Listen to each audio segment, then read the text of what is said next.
Amante Padre Celestial, en el inicio de nuestra programación acudo a tu trono de la gracia, suplicándote me des discernimiento para poder desarrollar esta programación, que tu Espíritu siga sensibilizando cada corazón que en estos momentos pueda estar en nuestra sintonía radial, para que tu palabra que va a ser presentada pueda ser entendida conforme a tu voluntad para la honra y la gloria de tu nombre. En el nombre de tu amado Hijo te lo pido y te doy las gracias. Amén. Amén.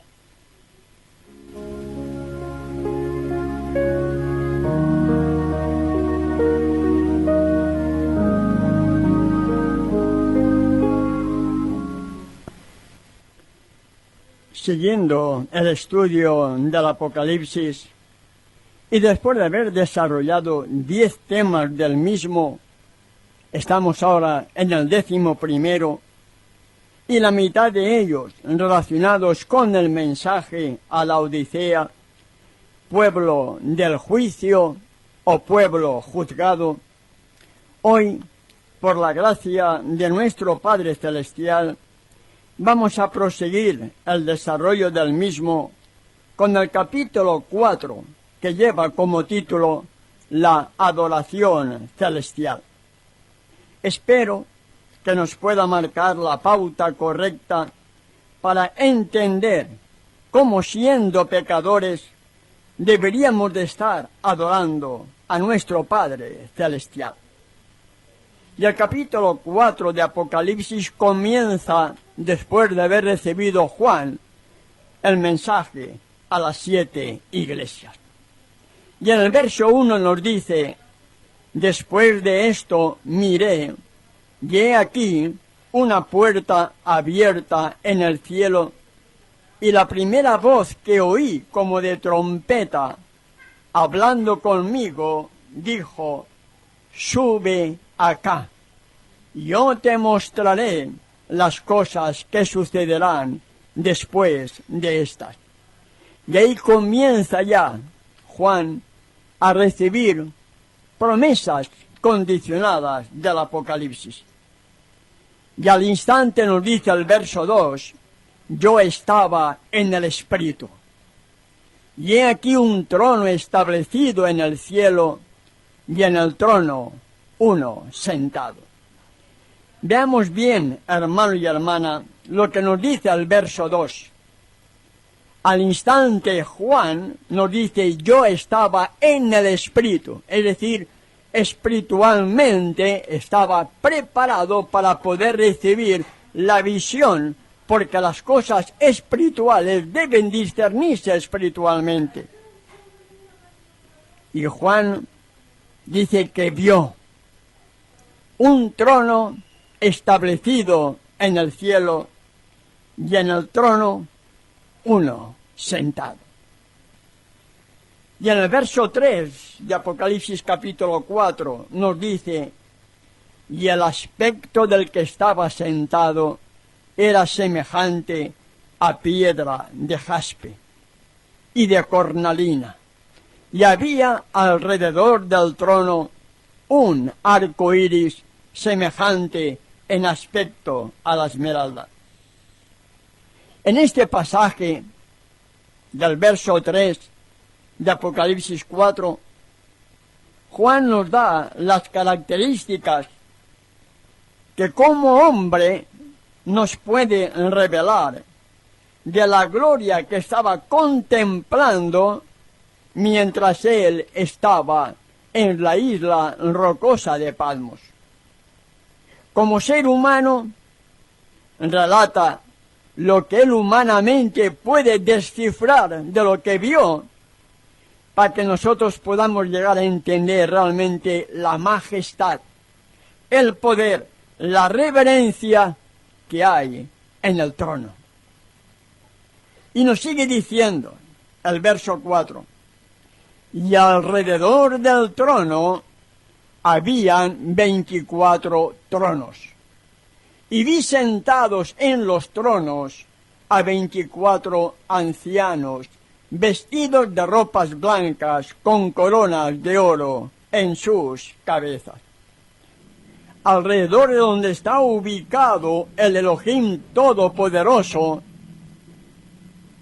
Juan vio 24 tronos, sentados en ellos a 24 ancianos, que tenían ropas blancas y coronas de oro en sus cabezas. Las ropas blancas, las vestiduras blancas, significa pureza, y las coronas de oro significa realeza. Por lo tanto, allí habían 24 tronos alrededor del Elohim Todopoderoso, representando a esos 24 ancianos que tenían ropas blancas y coronas de oro en sus cabezas.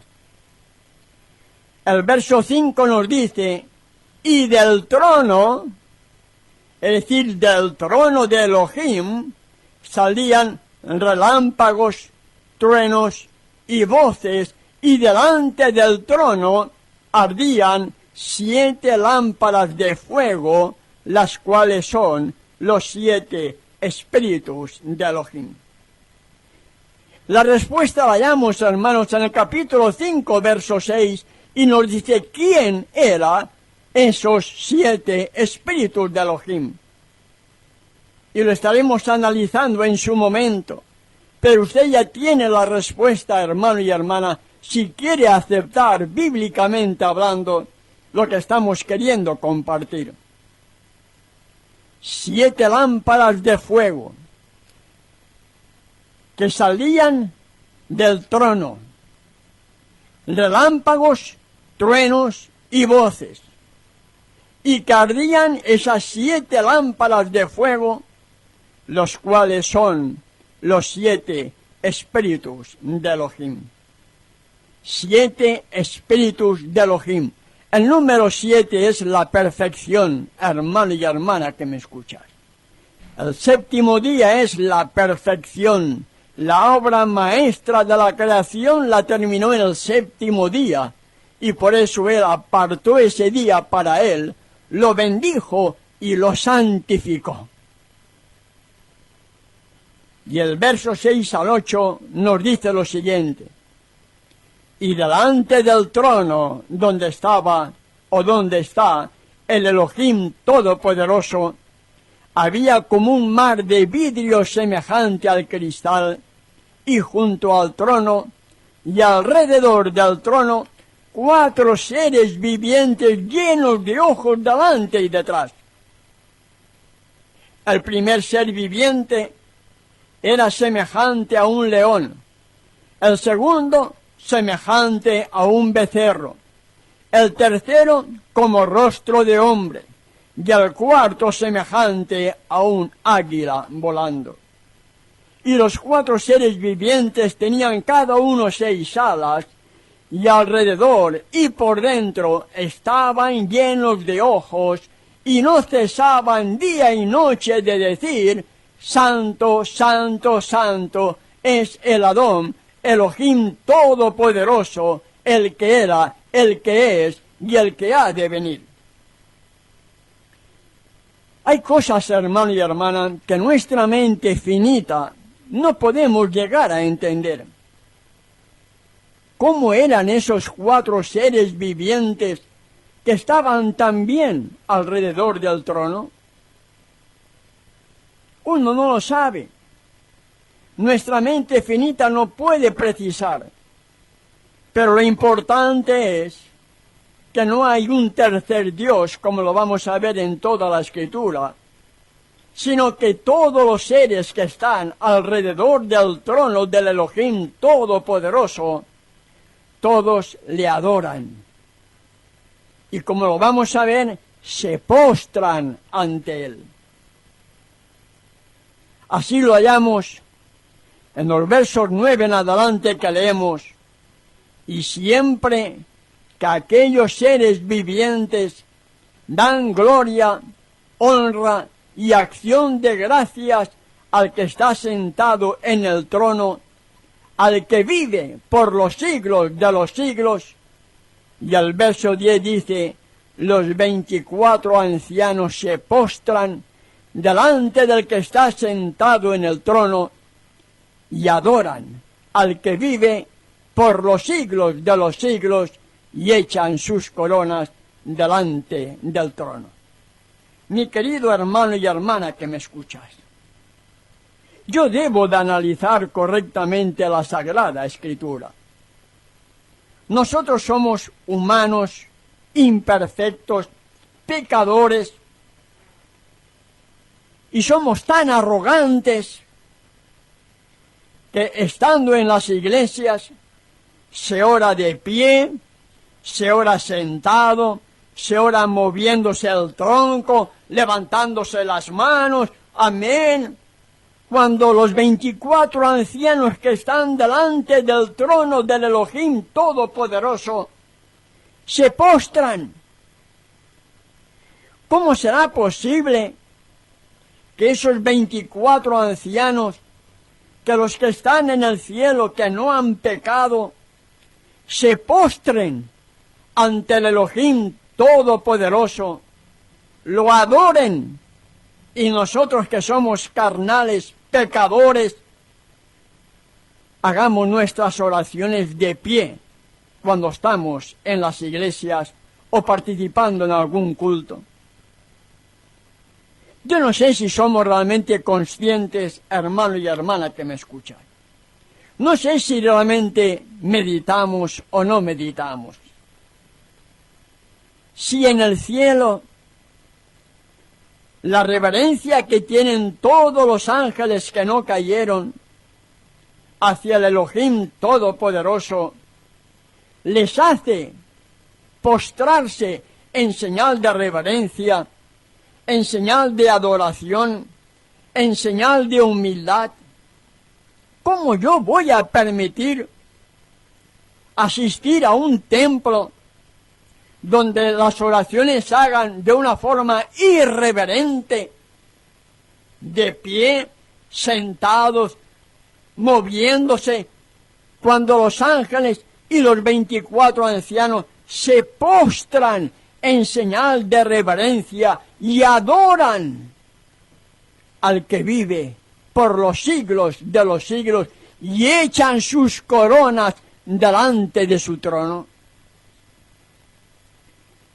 ¿Será que somos arrogantes, prepotentes, orgullosos, hermano y hermana, que presumimos lo que en realidad ante los ojos del Rey del Universo no tenemos precisamente por nuestro estado laudicense, carnal y pecador, y que no queremos sentir deseos de arrepentirnos, ni de cambiar nuestros hábitos, de cambiar nuestras costumbres, porque así nos lo enseñaron, así aprendí yo la teología moderna, así enseño yo, ¿y qué me vas a enseñar tú? Mi querido hermano y hermana que me escuchas, los 24 ancianos delante del trono del Elohim Todopoderoso se postran delante del que está sentado en el trono y adoran al que vive por los siglos de los siglos. Y el verso 11 dice, Elohim, digno eres de recibir la gloria, la honra y el poder, porque tú creaste todas las cosas y por tu voluntad existen y fueron creadas. Ay, mi querido hermano y hermana que me escuchas, cuánto me gustaría ver en las iglesias este temor reverente hacia las cosas eternas. Cómo me gustaría ver esa reforma en algunas iglesias para poder sentir temor, porque la iglesia supuestamente levantada es para intentar que el Elohim esté en ella. Porque cuando uno va a una iglesia, va con esa intención de adorar al Elohim Todopoderoso. A no ser que vayamos a adorar a Satanás. Y usted me va a decir que no, que usted va a la iglesia a adorar a su Dios, a mi Elohim. Entonces, si va usted a adorar a su Dios, a mi Elohim, al que está sentado en el trono, espero que a partir de ahora, si usted es lo suficientemente humilde, se postre en el momento de la oración, tan pronto como llegue a su templo, tan pronto como llegue a su iglesia, se postre en señal de reverencia, en señal de humildad, porque está en el lugar que fue levantado para adorar al único y verdadero Elohim. Espero lo hagan, hermano y hermana que me escuchas. Yo aprendí a hacerlo, y sé que muchos me miraban mal, pero no me importaba.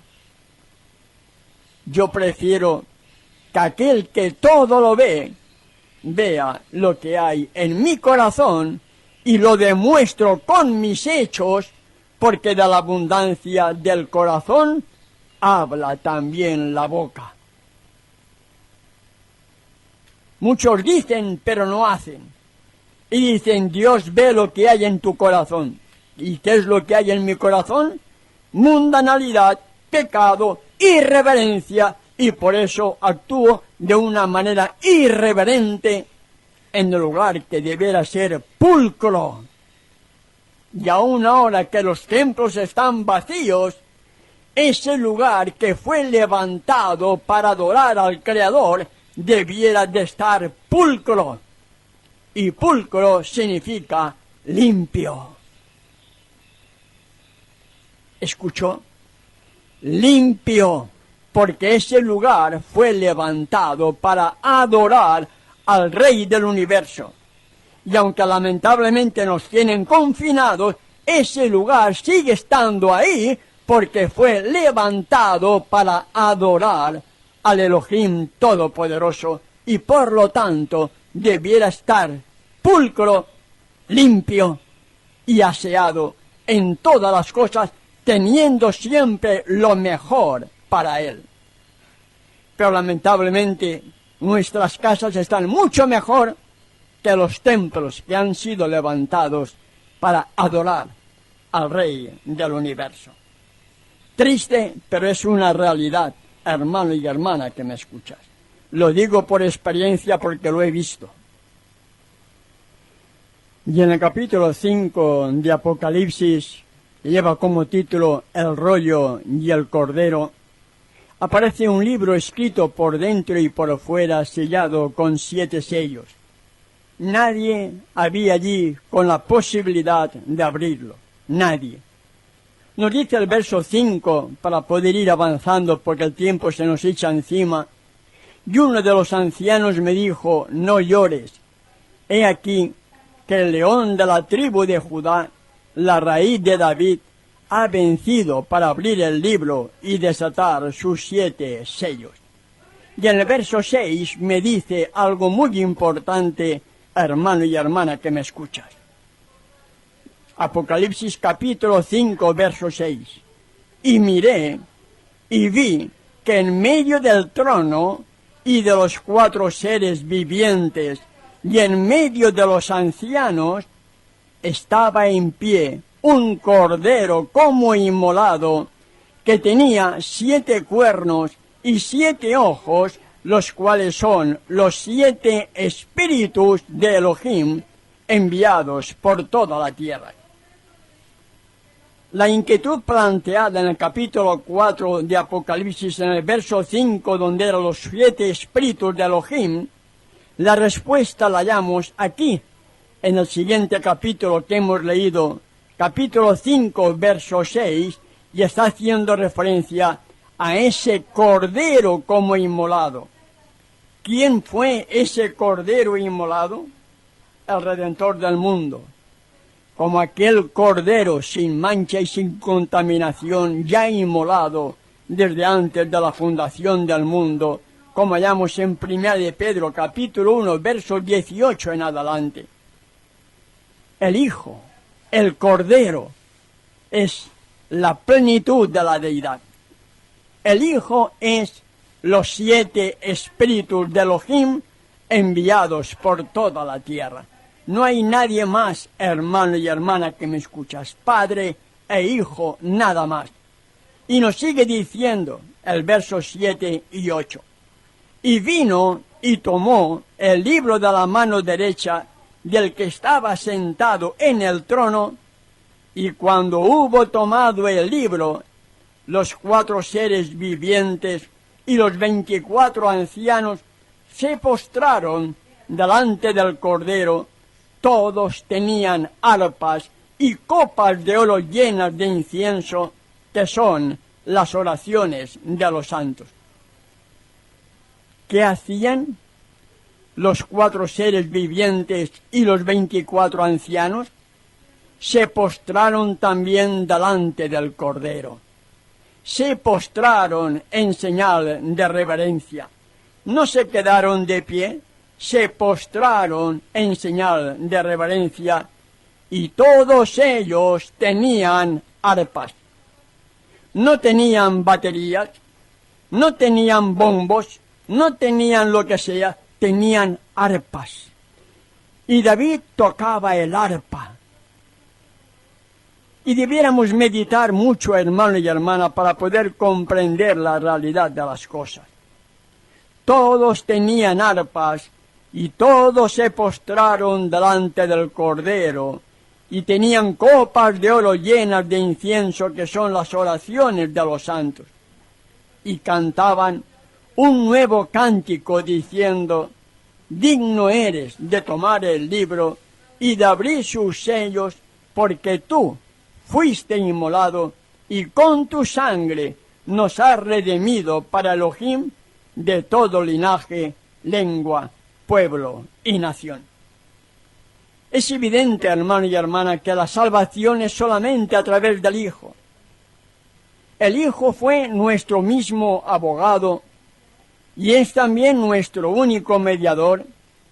Es el único que intercede ante el Padre, y como no hay nadie más, debemos adorar simplemente al Padre y al Cordero, que fue quien dio su vida para que tú y yo, a través de él, si le contemplamos levantado entre el cielo y la tierra, y sentimos parte de ese gran amor incomprendido que el Padre y el Hijo tuvieron y siguen teniendo para ti y para mí, podamos sentir amor hacia él, guardando sus mandamientos, y podamos decir también, como decía en el verso 12 del capítulo 5, y decían a gran voz: el Cordero que fue inmolado es digno de tomar el poder, las riquezas, la sabiduría, la fortaleza, la honra, la gloria y la alabanza.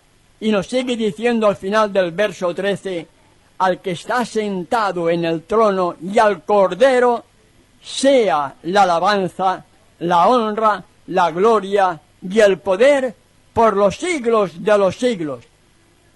Y dice el verso 14, para concluir la reflexión de hoy: los 4 seres vivientes decían amén, y los 24 ancianos se postraron sobre sus rostros y adoraron al que vive por los siglos de los siglos. Yo digo también amén. ¿Y tú, hermano y hermana, qué dices? Amén. Debemos adorar simplemente al Padre y al Cordero, porque no hay una Trinidad, hermano y hermana que me escuchas, no la hay. Como dije en nuestra introducción, no podemos tener puntos comunes de doctrina con la Iglesia Católica Apostólica Romana, porque si tenemos algún punto en común con ella, seguimos siendo católicos. El problema es, salimos de la Iglesia Católica, pero seguimos todavía con puntos comunes de ella. El llamado es: salid de ella, pueblo mío. Salid de ella, pueblo mío. Ese es el mensaje final que el mundo debe de escuchar para poder adorar al Padre y al Hijo en espíritu y en verdad, conforme a su voluntad. Concluimos la reflexión de hoy a través de la Escritura, viendo que la adoración solamente tiene que ser hecha al Padre y al Cordero.